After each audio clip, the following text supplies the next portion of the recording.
Communication skills. When companies go overseas and convert from English to the international market or vice versa, it can be downright hilarious. For example, Electrolux, which is a Scandinavian vacuum manufacturer, used the following in an American ad campaign.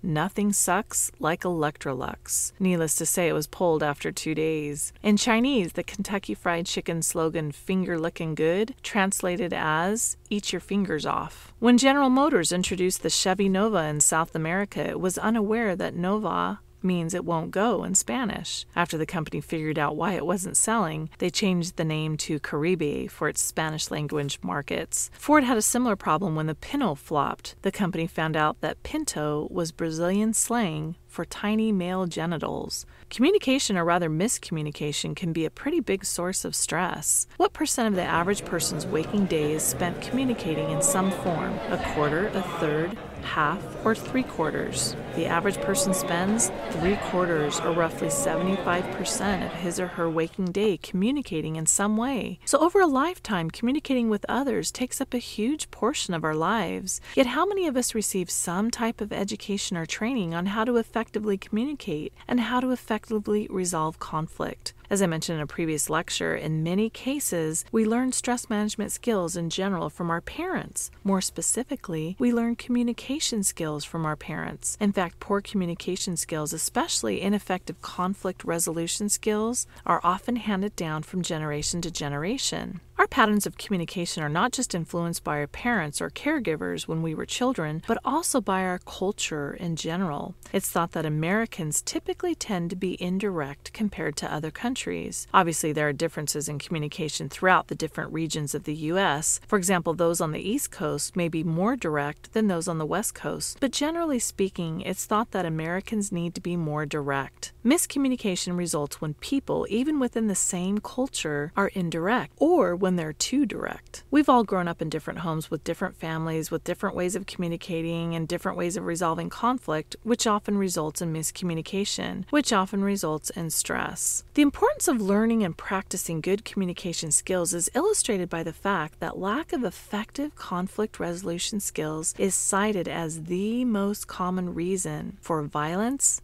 and divorce. Results of one study indicate that 1 out of every 5 messages you communicate is not completely or accurately understood, even if you're a good communicator. On a nuclear submarine, there's 0 tolerance for mistakes. As a result, every instruction that the captain gives is repeated verbatim. Although we don't live on a nuclear submarine and risk catastrophic consequences if we don't communicate effectively, some pretty big problems can result when we don't communicate and or receive messages accurately. Nonverbal communication. First, let's talk about nonverbal communication. It's thought that 90% of communication is nonverbal. Studies have shown that when a contradiction occurs between verbal and nonverbal messages, people are more inclined to believe nonverbal cues. Nonverbal communication wins every time. For example, if you ask someone, "How are you today?" and the other person reacts with "fine" in a rough, abrasive tone, you're probably not going to believe the person is fine. Verbal communication refers only to the actual words spoken, but nonverbal communication includes the following. Touch refers to any type of physical contact, such as touching someone's arm as you express concern for him or her. Adapters refer to body language, such as crossing your arms. Regulators refer to body movements used to regulate or manipulate conversations, such as eye movements, head movements, and shifting your weight from foot to foot. Affect displays refer to facial expressions and may overlap to an extent with regulators. Paralanguage refers to the pitch, tone, and volume of your voice and the rate at which you speak. Of these 5 types of nonverbal communication, paralanguage is perhaps the most influential because more so than other types of nonverbal communication, it can easily cause offense and be a significant source of stress when it comes to communication. Have you ever been offended by someone not because of what they said, but how they said it? The very same words can have very different meanings. For example, think of how many different ways the phrase, "I'm going to go to the store," can be said. You can express anger, excitement, depression, etc. by saying the exact same same words. That's paralanguage. Someone once recommended to always keep your words soft and sweet, just in case you have to eat them. Listening skills, in addition to effective verbal and nonverbal communication skills, lack of effective listening skills can cause misunderstanding and be a source of stress. It's thought that the average person has terrible listening skills. As I mentioned in a previous lecture, most of us are thinking of what we were going to say back to the person who is talking to us, which impedes our ability to listen. Here's a list of just a few recommendations for improving your listening skills. Assume the role of the listener. See it as a role. You are not the speaker, you are the listener. Your job is to listen. Maintain eye contact. Have you ever tried to talk to someone who's looking off in the distance over your shoulder while you're talking? It's frustrating. Avoid prejudice. Be careful of forming opinions and judgments about what the person is saying. Just listen. Use minimal encouragers. This refers to really?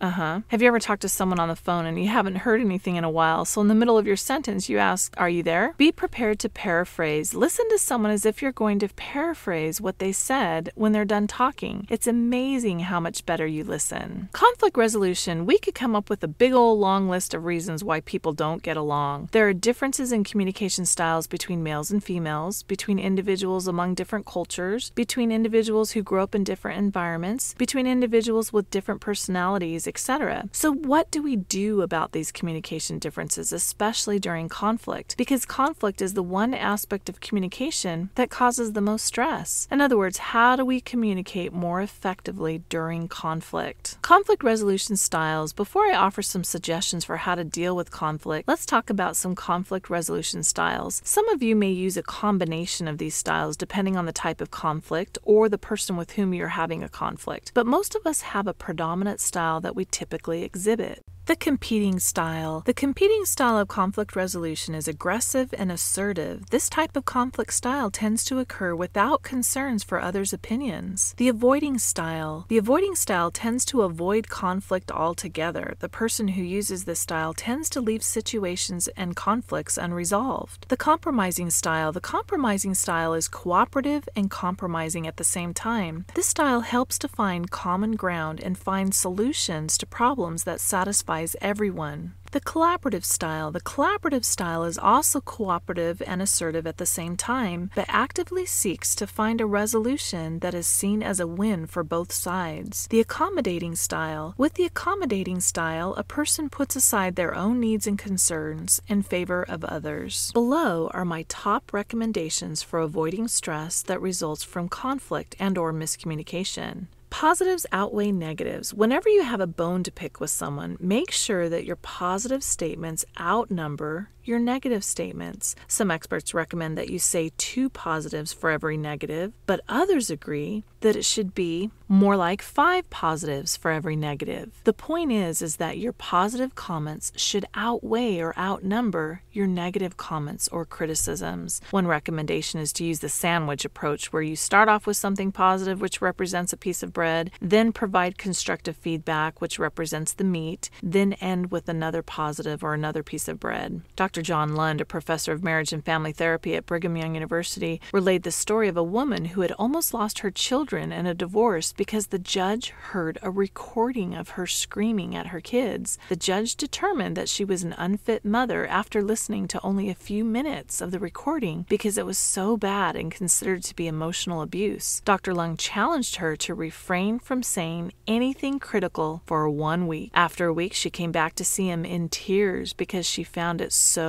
hard to do this. She was pretty silent the entire week because she was so used to constantly criticizing. She didn't realize how much criticizing she was used to doing. She admitted after this experiment that she didn't know how to love. The marriage was salvaged because she learned to stop criticizing. One solution for every criticism. I understand in any relationship it's probably impossible to never criticize or offer constructive feedback. There's always going to be times when you feel the need to express disapproval in some way. It's recommended that you don't just complain and criticize, but you offer a suggestion or possible solution. When I served as department chair, I was amazed at how many complaints I received on a daily basis. Complaints from everyone, students, staff, and faculty. I quickly realized that I would go crazy if I had to come up with a solution for every complaint. So I began asking people to provide at least 2 possible scenarios that would resolve the problem or the source of their complaint. It was interesting that some didn't want to come up with possible solutions themselves. They just wanted to complain. So before bringing any type of criticism or complaint to your roommate, significant other, professor, etc., it's always a good idea to offer a possible solution rather than just complain. May I offer a suggestion? Instead of jumping in with both feet right away and giving unsolicited feedback, ask, may I offer a suggestion? If the person to whom you're communicating knows that this phrase means you'd like to offer a bit of constructive feedback, then the person can decide if this is a good time to hear it and vice versa. If you're not in the mood to hear any type of criticism at the moment and you know you just get defensive, then feel free to say, not right now, but make sure you offer a suggested alternate time. Timing is important. Starting out with, may I make a suggestion, is much less offensive than you need to. Language of request and respect. Use the language of request and respect. Communication should be full of respect, but very clear. Being respectful doesn't mean you necessarily need to water down your point. It simply means you need to water down the rude, disrespectful language. Many people think that in order to get their point across, they have to be aggressive, rude, or abrasive. This is completely false. Being disrespectful in any way impedes resolution of the problem and decreases your credibility. If you truly want to resolve a problem, if that's really your goal, then it's so much better to refrain from being disrespectful, as difficult as it might be at times, because you're much more likely to get what you want without soliciting or imposing unnecessary stress. You can catch more flies with honey than with vinegar. In other words, you can win people to your side more easily by gentle persuasion and flattery than by hostile confrontation. Unfortunately, many adults still deal with conflict the exact same way they did when they were 14 because they haven't learned how to resolve conflict any differently. They haven't learned how to filter out rude, disrespectful language. Learning to control your impulse to tell someone off is difficult and takes self-control, but learning to exhibit self-control and filter out inappropriate or rude language is part of learning, growing, progressing, and developing. If your partner, whether it be your friend, boss, coworker, or significant other, does not use the language of request and respect and acts and communicates in a rude manner, you still have a choice to respond using the language of request and respect. By being respectful, you maintain a stronger level of credibility. Oftentimes the other person will feel bad and see that he or she was inappropriate, especially if you keep your cool. You have 100% control and 50% of a relationship. Time out and time in. If you don't feel that you're able to maintain control of your emotions, it may be better to take a time out and talk about it later. However, you don't see a basketball team take a time out without the clock ticking. If you need to take a time out and you really don't want to discuss an issue at the moment, you need to let the person know when you will be ready to discuss it. I'm sorry, but I can't talk about this right now, but how about after dinner tonight at about 7 o'clock? Make sure you're specific and clear as to when you would like the time in to occur. Mirror technique. It's estimated that 1 in 5 messages that you communicate is not completely or accurately understood. The mirror technique is a technique that has been shown to result in only 1.5 errors on average out of 100 communication messages and involves paraphrasing what the other person said. The mirror technique requires that you basically paraphrase what your partner is saying in a conflict situation. A large percentage of frustration that comes from arguing with someone is feeling like they're not listening, which results in you not feeling validated. Many times people repeat what they've said over and over during the argument because they feel like the person isn't listening and they're seeking validation. And actually, the other person probably isn't listening if they're not incorporating the mirror technique. But if the other person knows that they're going to have to paraphrase back to you what you said, they're going to listen much better. Having someone paraphrase back to you what you said without including his or her own personal opinions can be incredibly validating and provides a more conducive environment for resolving conflict. Here's how it works. You express your complaint or concern for 30 to 60 seconds to your partner.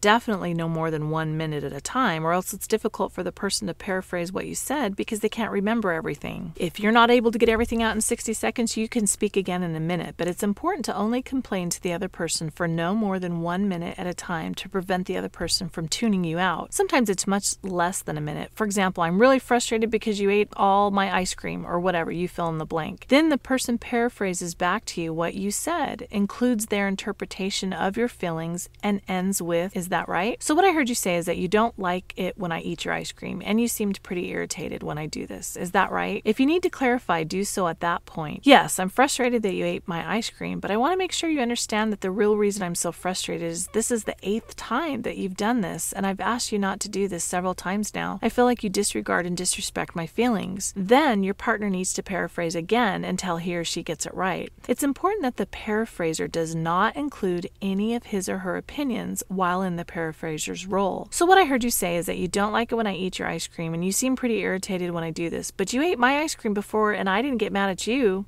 As soon as the paraphraser includes his or her opinion while in the paraphraser's role, it invalidates and defeats the purpose of the mirror technique. The paraphraser will have a chance to get out of the paraphraser's role and express his or her opinions, but it's essential that the paraphraser's primary responsibility is to understand the other person's opinion and not express his or her opinion. Then, if necessary, explore mutually acceptable solutions. This technique may sound complicated, but it really works as long as both people are willing to incorporate the technique. Agree to disagree. Agree to disagree without being disagreeable. Many people forget that last part, without being disagreeable. They don't know how to agree to disagree. Understanding and agreement are not necessarily synonymous terms. Understanding does not always result in agreement, and that's okay. You can disagree with someone but still understand their point of view. Be a content communicator. This simply means you say what you mean and you mean what you say. A couple was on a road trip together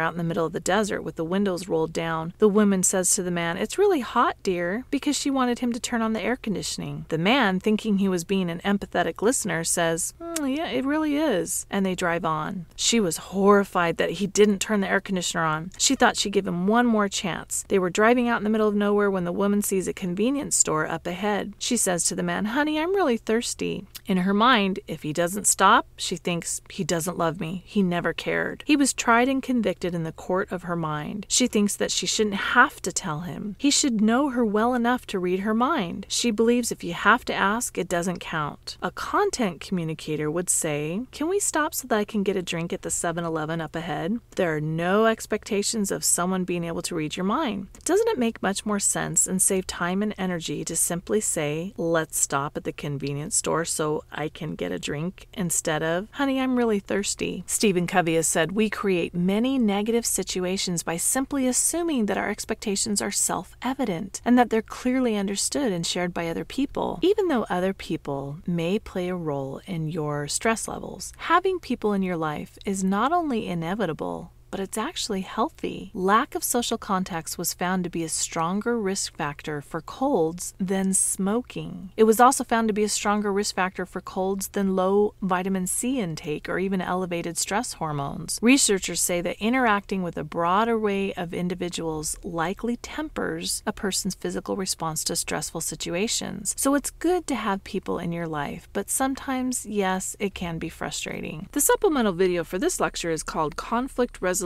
and is about 3.5 minutes long. The speaker sounds Australian and there's an advertisement at the end that you can ignore, but listen to what he recommends. Key points. We spend a lot of our lifetime communicating, so it's no surprise that miscommunication can be a major source of stress. It's thought that 90% of communication is nonverbal, and of the 5 types of nonverbal communication, offensive paralanguage seems to cause the most stress. Effective listening skills are often lacking among many people. Some recommendations for communicating effectively are learn to be a content communicator, know how to agree to disagree but in an agreeable manner, take a time out and a time in, provide one solution for every criticism, use the mirror technique, use the language of request and respect, and use "May I offer a suggestion?" And that's it for this lecture.